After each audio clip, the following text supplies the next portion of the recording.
Okay, Eric, it looks like you're on record. Okay, so I will go on record as calling this meeting to order. Do I have a second? You have a second? Do I need a second? I think I do. Okay.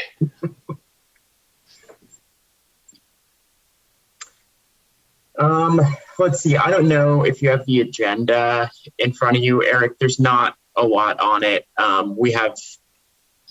Let me grab this. First thing will be approval of the agenda. I'll move to approve the agenda. That's fine with you, Eric? That's fine with me. I'll second that. Make sure. Public comment. I know we do have a member of the public here, Mr. Harrison. You have anything you'd like to say up front? You're asking me because. Okay, sure thing. Thank you. And did you see, Eric, I think Valerie sent them to both of us, but I think I lost them. Did you see the minutes from the last meeting of this committee? I know it was kind of a while. That would have been a while back, and I'm pretty sure I did. Mm-hmm. In fact, I'm not thinking that that was way a while back. I can approve the minutes. I mean, I don't have a problem approving them because there wasn't a whole lot happening.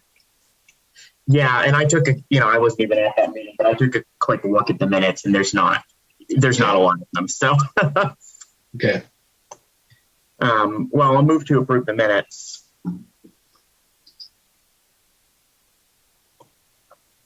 Second. So, discussion items. First thing is going to be election of a chair. I don't know, Eric, if you have opinions on this. I'm kind of leaning away from chairing the subcommittee because I think I'm going to be chairing policies and procedures. Are you interested in chairing?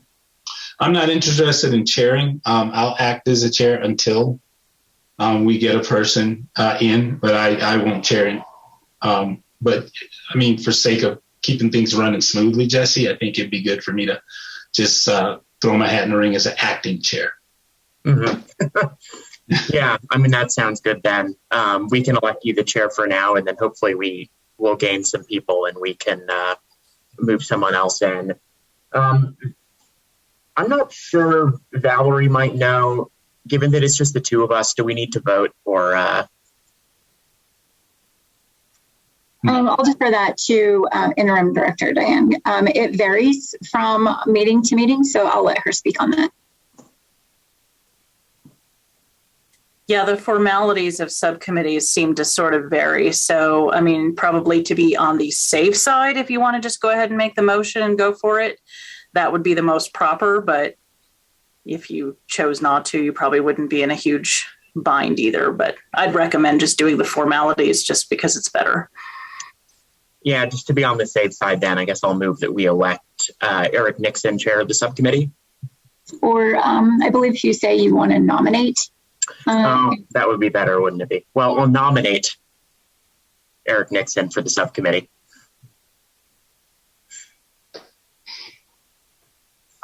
Second. Or concur. Well, I think that takes care of that then, I think.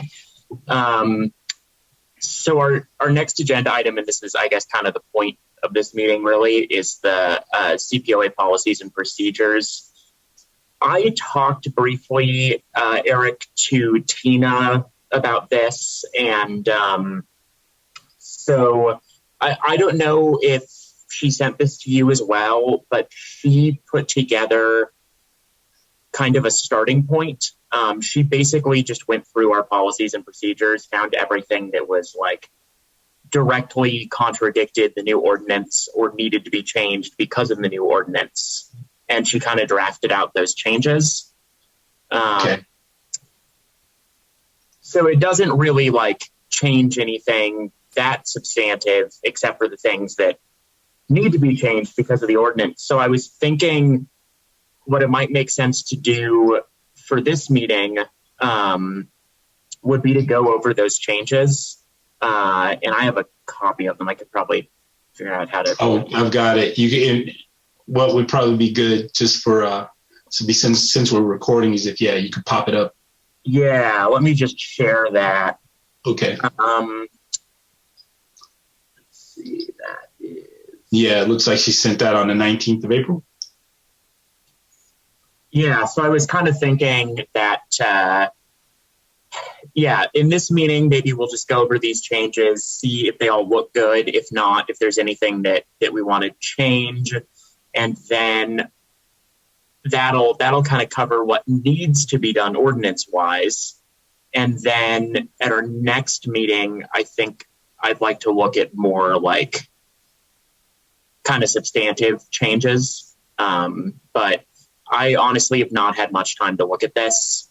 So I don't have much put together right now as far as like other changes I'd like to make. So I think this is a good starting point. That sounds good to you. Okay, that's fine. And can you scroll down just a little bit? I wanted to check and see there was something me and Patty were talking about. Yeah. Yeah, and I figured we just kind of go through in order, like this Okay. first changes, Right. just really minor thing.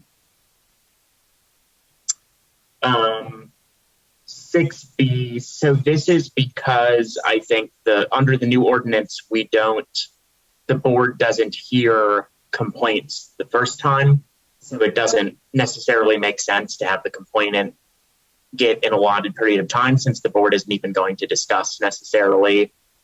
Does that make sense to you?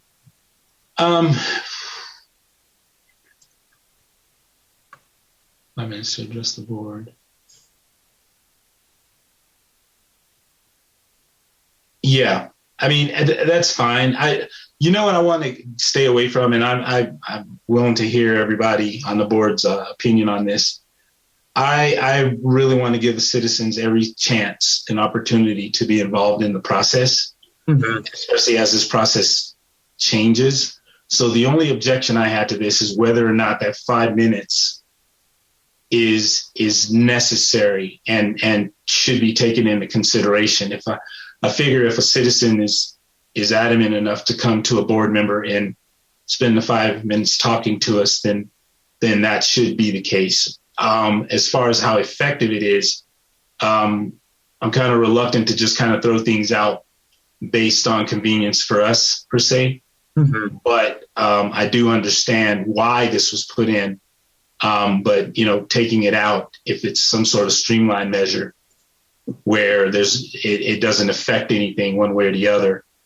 I would say we could probably just leave it out. And I think actually, Diane, why don't you say what you have to say? I was just going to kind of add to give some, obviously this portion was originally in the ordinance and the council did strike it out. And just to give you, as you've seen in the meetings, when people attend, they have no idea why they're attending. They are just restating their complaint. It causes a great deal of confusion. It causes a lot of frustration, actually, from the citizens. We receive calls and questions on that. So I don't think this portion is necessarily beneficial. There's maybe other ways to facilitate complainants. Certainly the appeal process, things like that are definitely there. But I will just speak for this specific thing. This has been a source of a lot of confusion and frustration from citizens because they don't understand. So I would recommend, the ordinance struck it. So for that very reason, but I wouldn't necessarily contemplate trying to put it back in because it won't probably assist in citizen satisfaction. So, and on top of that explanation, I would feel more comfortable striking it out if we're going to replace it with something else. Citizen interaction is very important. How that's going to look and what that's going to look like, I'm not even sure at this point. I can come up with some ideas on that, but I think that having that interaction with the citizen is extremely important. So just because it seemed like the agency, the board, et cetera, who's ever responsible for this particular part of the ordinance, in my opinion, didn't do it right. I think that there's a better way to do this. And I think we owe it to the community that we're supposed to serve to take another look at this and see how that engagement can be done. I'm thinking, for the first part, a read ahead as to letting them know why they're actually here. If we can contact them, then surely a read ahead email, letter, whatever can go so that they know, why if they decide to do this, to go ahead and do it, what the rules of engagement are, what the purpose is, et cetera, et cetera. So I think that can be easily remedied so that this is much more effective. And I also think that it would give the public a little bit more trust that we're trying to do something to engage them in this process, as opposed to, being behind an iron curtain, hitting the gavel, doing those kind of things. And then all of a sudden they still don't know what's going on until it's time for an appeal. So I think this, this kind of 5-minute speech provision, really suffered from just feeling like it was at the wrong time in the process. Mm-hmm. And I think part of that too is I don't totally love the optics of having appeal be the opportunity to speak, but I think it is kind of difficult for citizens to speak if it's not an appeal, because it's hard to argue when you don't have anything to argue with yet. Mm-hmm. And that's that's kind of how this always felt, is that a decision hasn't been made yet, so they don't have anything to respond to. So they kind of don't, no one feels like they quite know what they're supposed to say at this. So I think what I'm kind of leaning towards, and I think what you would agree with, is to this is coming out, to some extent either way, because the ordinance changed, but this is maybe a trigger to look at how we do appeals. I think is probably the place for this, and make sure that is robust and easy for someone to participate in. Okay, great. I agree. And I'm writing a note because hopefully before our next meeting, I'll look over the appeal process and really make sure I know what's in here about that and what should be changed. Okay. Just looking for more changes here. Ensure that the board drafts a job description. Oh, I'm fine with this. This is not a super interesting change. Couple of minor things. The board shall strive to evenly distribute subcommittee membership. So that's just getting rid of that. No person can be on more than 2 subcommittees rule. Do you have any objection to that, Eric? Since they changed the number of, what are we down to 7 now? It's 7 board members versus 9? Or was it 9 versus? What's our count? What are our open seats now? Or what's a full board now? A full board is 9 members still. 9 members. Okay. No, this is fine. Yeah, I appreciate the idea of that rule, but it was turning into such a huge pain. Yeah. A subcommittee may be designated to review civilian police complaints. So this is, to make sure I totally understand, any subcommittee designated responsibility. Yeah, so this is just establishing the case review subcommittee, I guess, which here we are. We actually met, which is not so common. But yeah, I guess I don't think I have any objections for removing this. The ordinance doesn't call for this subcommittee anymore. And I think we'll probably, I kind of like not having the ordinance dictate too many subcommittees anyway, because we can always create an ad hoc subcommittee if we want to. So. Okay. So that's that change. Disciplinary recommendations. Let me make sure I know what this table is. Conduct and ethics considerations. This is just a really minor change to disciplinary recommendations instead of investigative findings.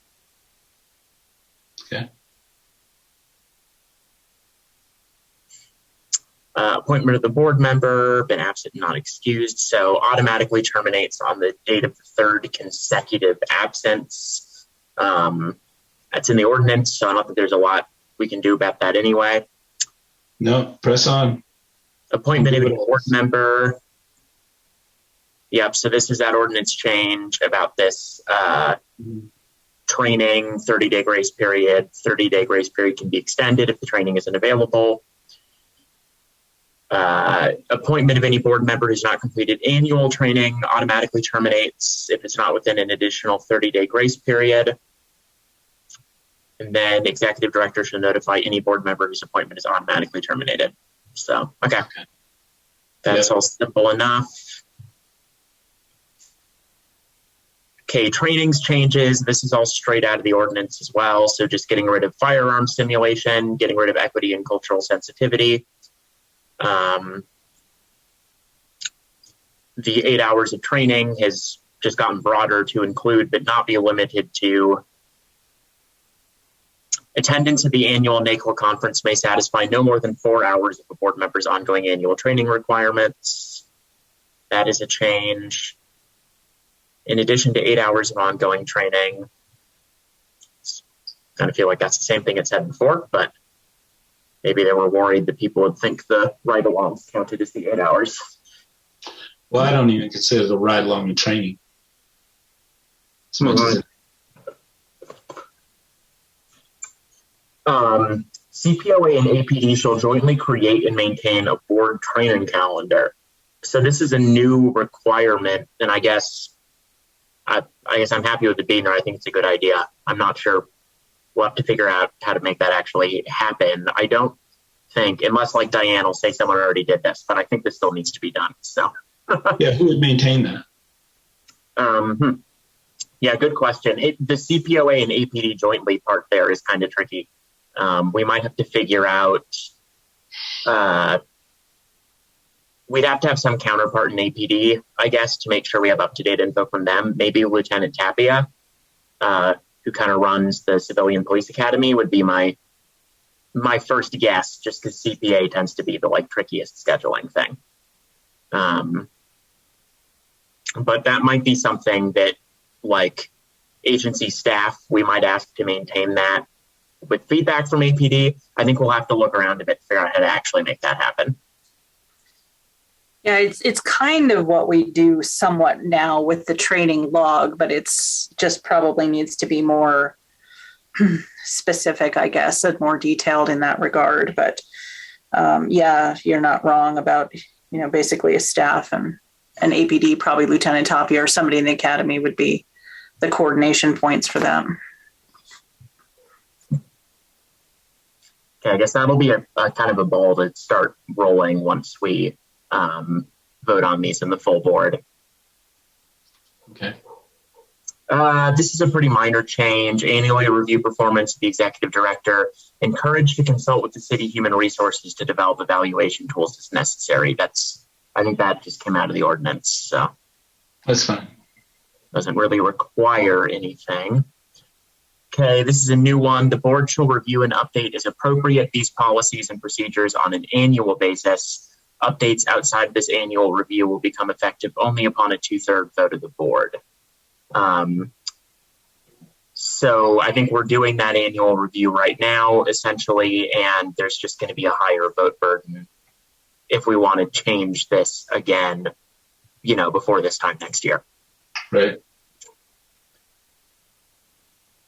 See, most of this is the same. Okay, any board member who files or otherwise initiates a complaint shall recuse from taking any action on the complaint, including evaluating the complaint and voting on its disposition.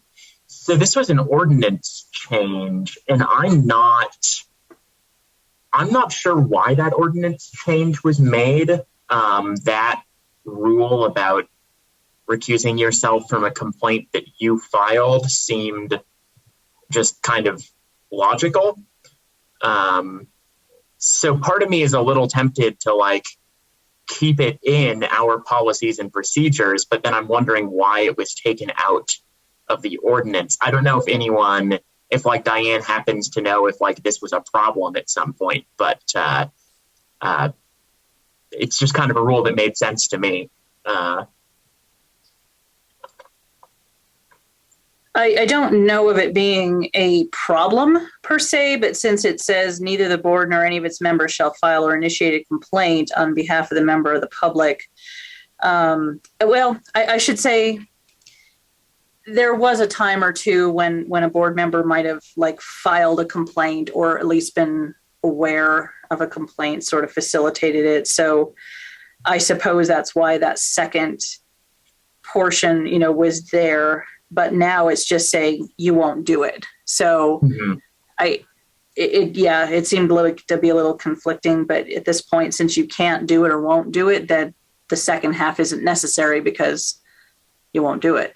So yeah, I suppose you have that option. Yeah, I mean, I think I'm fine with just leaving this change as is. It's just a weird one to me. I don't totally know why they did this, but I don't think it's likely to become an issue.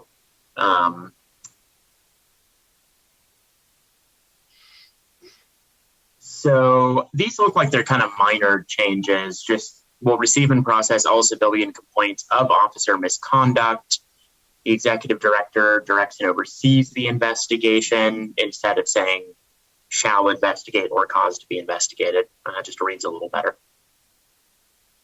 It seems like the major change here is just clarifying that we're talking about complaints of officer misconduct, which I remember was in the ordinance changes as well.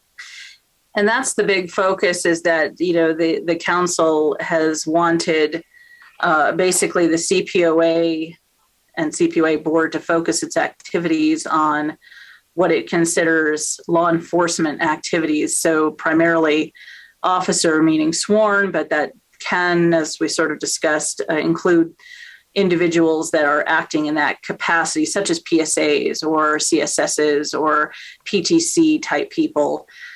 So it's really designed more to get the CPOA out of the customer service issue with operators or the customer service issue with admin staff at substations and other non-employee or non-sworn type activities, I think is the goal there. So it's kind of a big change, but that's what the intention is behind it. Yeah. Yeah, and I mean, I guess it's what the ordinance says, so there's not like a ton that we can do here to change that anyway. I'm okay with the text of the changes to our policies and procedures than that. It does say in the context of investigative findings for recommendations and deems appropriate instead of advisable. If you don't have anything, Eric, I'll move on that. Executive director shall ensure that review and assessment of civilian complaints alleging officer misconduct should begin immediately if the complaint alleges officer misconduct and requires investigation. So this is just kind of finishing off that same change. Once again, adding officer misconduct here. After the review of a civilian complaint is completed, shall prepare or cause to be prepared investigation reports with findings and recommendations, if any, for each investigation. Submit them to the civilian complainant and to the board for its information. So this is related to the kind of procedural change that the board doesn't review findings anymore, but reviews disciplinary recommendations. Executive director shall explicitly identify one of the following dispositions for each allegation of misconduct. That was basically just adding officer misconduct. Those are the same as before. Adding officer misconduct again. This now says disciplinary recommendations are submitted to the board instead of investigations. That's mostly all just changing the wording. Yeah, it's word.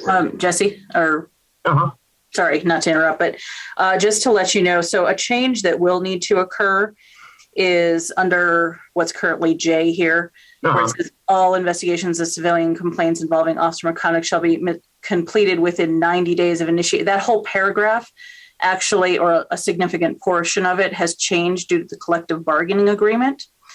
So the wording there will need to be changed. Okay. Well, there's I guess there's another topic for next month. Do we have the new CBA language that affects that? I can provide it to you. It is available online, but I can certainly provide that section to you. Yeah. Yeah, that'd be handy.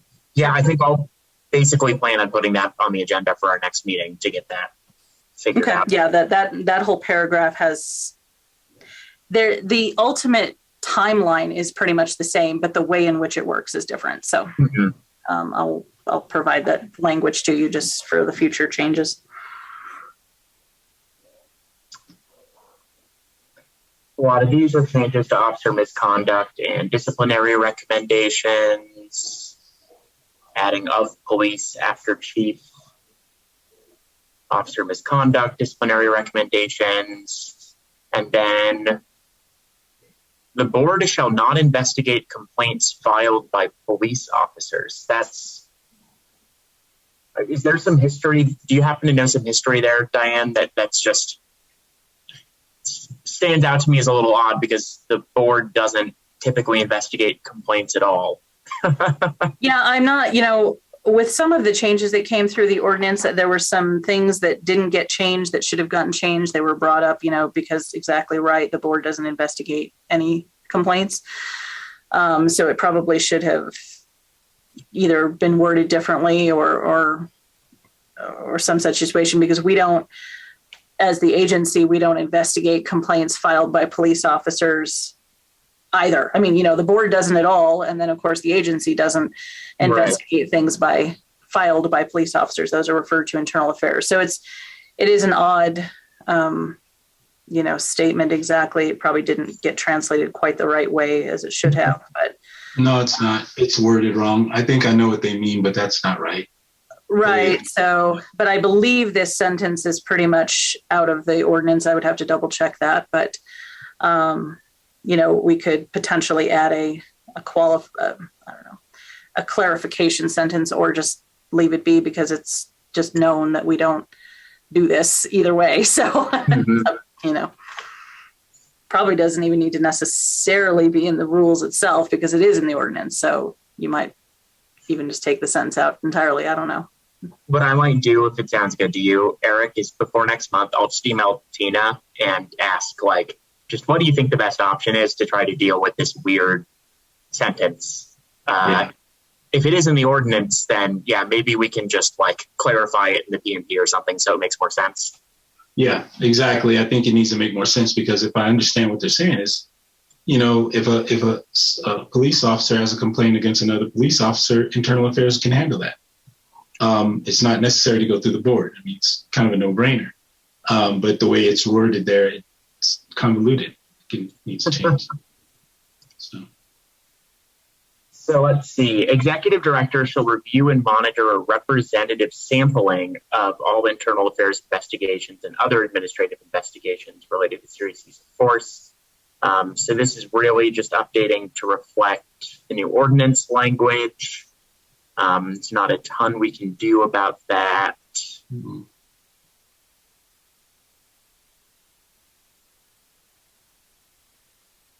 When the director proposes to submit disciplinary recommendations to the chief of police, the board shall review the proposed disciplinary recommendations. So this is that reviewing findings versus disciplinary recommendations. Striking this whole section about how the findings letters get sent out.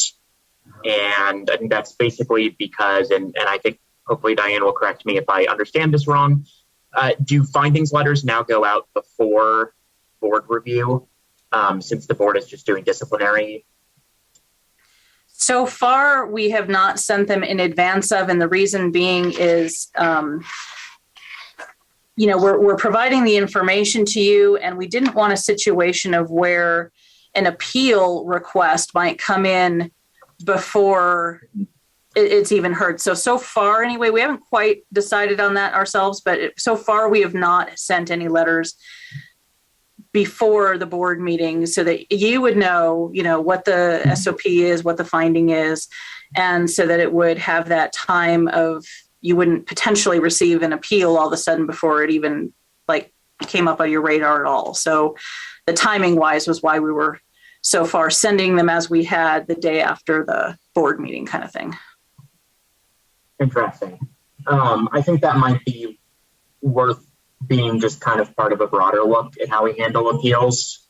I kind of like the idea of sending the findings letters out before the board meeting just to get them to the complainant faster, but that does definitely create like a potentially confusing situation if someone appeals before the board meeting where, you know, previously we would have considered the case itself. I don't know if you have any like strong feelings there, Eric. Not really. The only one I look at is under B, to request investigative files or information. I think that every board member should be able to do that whenever. It doesn't have to be tied to this per se.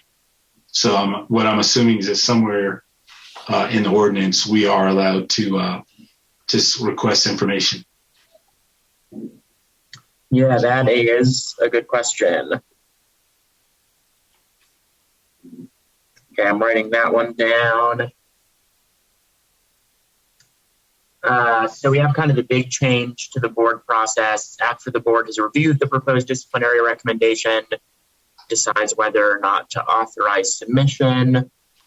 For purposes of the vote, board is considering only whether to authorize the submission of the executive director's disciplinary recommendation to the chief of police. This pretty much comes all right out of the ordinance. Okay. You should revise, yeah. Okay. Okay. Some of this stuff, you know, like this stuff in F is, you know, I feel like this is kind of important, you know. I'm not sure where it should live now, so I'll see if I can look into like how we kind of get some of that stuff encoded in our procedures again now that things have changed. Yep. So upon board approval of disciplinary recommendations, she'll prepare and submit a public record letter. Okay, that's pretty much the same as we did before. Make a change, please. Upon approval by the board, this is the same as it was before, that except for now it's the disciplinary recommendations can be submitted early if necessary. Okay. Let me see what, of course, the Zoom window is blocking Tina's comment. Could change to address the new semi-annual audit requirement of the ordinance now requires the board. Yeah. So this is kind of one of the things that I was planning to leave for the next meeting, because I think this is like a big topic, how to do the semi-annual audit. I'm probably going to, just before our next meeting, try to come up with kind of what I think I would like to see as like a starting point, and you should feel free to do the same. Okay. But I'll at least try to have something to just like use as a starting point for that discussion. Okay. Yeah, let's go ahead and do that. Because in doing this, and I actually performed these audits where we did a randomizer, and it didn't work very well. Because, you know, you just throw the numbers in there and get a randomizer, and you could get 3 cases that were closed, administratively closed, as opposed to, you know, cases that were either open or had some meat to them. So that's got to be looked at again as to how, if you're going to randomize something, you should randomize cases that are not closed, or they couldn't get a hold of the person, as opposed to, you know, having that in the batch. It's kind of dumb. Yeah, that is a good idea. And just keep in mind that on the ordinance, it talks about a random sample of 10% of individual civilian police complaint investigations involving allegations of use of force. So that's what the focus is. So when you're looking at it, just keep that, you know, that paragraph in the ordinance in mind, that it kind of specifies where that. Well, with that paragraph, I mean, as far as I'm concerned, I'd love to look at all of them and just be use of force. If it was just absolute and said all randomized samples or randomized cases will be use of force cases, and that way, you know, you have it there. I'm totally okay with that, as opposed to complaints. I think that if we're going to go through the process of auditing, you either have 2 audits. You either have an audit of use of force and another audit, separate audit of complaints, or, you know, but you don't do both at the same time. Yeah, it just says the board will perform semi-annual audits on a random sample of up to 10% of individual civilian police complaint investigations involving allegations of use of force or in exceptional circumstances for the purposes of promoting an enhanced measure of quality assurance in the most challenging cases. Board may, by a vote of 2/3, perform an additional audit or direct an audit be performed on an individual citizen police complaint investigation. So at least the ordinance says the 10% random of cases involving allegations of force or a specific complaint that the board decides to look at more closely. So interesting. Lots of wiggle room. Okay. Mm-hmm. Let's see, requests for hearing now instead of a request for reconsideration. Let's see. So this material about granting a request for reconsideration was struck. I think this was largely because the issue of granting that request was always kind of a confusing one. Since typically if someone asked for a hearing, they got one. I don't think it was ever really like, at least in the time I've been on the board, I don't think it's ever really been something that's happened that someone has asked for a hearing and the board has just said no. Yeah. Well, actually, no. So the way it works now, before this ordinance change, is that a citizen would request a hearing and then the board would evaluate that request by the standards that you are seeing here that were listed in the ordinance. And if the citizen didn't meet those standards, then that request was denied and you did not have an actual appeal hearing. That's how it's been functioning. There have been one or two that had been granted, but for the most part in the board's assessment, the appeal requests or reconsideration requests that we've received had not met that standard. So now the ordinance has changed that process. So now that's what you're seeing in your ordinance, and the rules are reflecting that, is that hearings are granted at this point. So somebody just has to request it and then they get it. But then the board has a duty to evaluate what's being presented, as you'll see in your next page or so, as to whether or not you're going to change the findings. It's not on just a belief or a preference or something. It is based on essentially those criteria to actually modify the findings. Yeah, I think thanks for that explanation. I was a little confused by how it worked before. And I guess the funny thing is I think the new ordinance kind of changed it to working the way I thought. How you thought, right? Yeah. Which I think makes more sense anyway, just from the perspective of giving citizens the opportunity to, actually kind of have their case heard. So we don't have these rules about whether or not to grant a hearing now. There's kind of some minor changes here, getting rid of Cpoa in a bunch of places. The hearing process itself is basically exactly the same as it was before. And now this has changed. So upon close of the hearing on a request for reconsideration, the board may modify or change the findings in our recommendations. And it gives basically there has to be these 3 reasons, and these are the same reasons as before. Policy so now your decision to make changes are based on them showing that criteria rather than just even getting in the door, if you will. So this makes a lot more sense. We do the hearing, then we apply the criteria. Okay, well, that is all good with me. Appeals to the chief administrative officer. This, I think, only has minor changes, just the wording, and then it looks like there's a new within 90 days requirement. Disciplinary recommendations. These are just minor changes to the wording, mostly. Recommendations. It's at the discretion of the chief, but we have the non-concurrence letters. Summary disposition. The director shall develop and implement a policy that specifies those complaints other than officer misconduct that may be resolved informally or through mediation. Administrative closing or inactivation of a complaint shall be used for the most minor policy violations. So I think this is kind of largely similar to rules that we have right now, and also trying to make room for that mediation channel. The board will perform semi-annual audits on a random sample of up to 10% of individual civilian police complaint investigations involving allegations of use of force. So this is that paragraph from the ordinance, basically.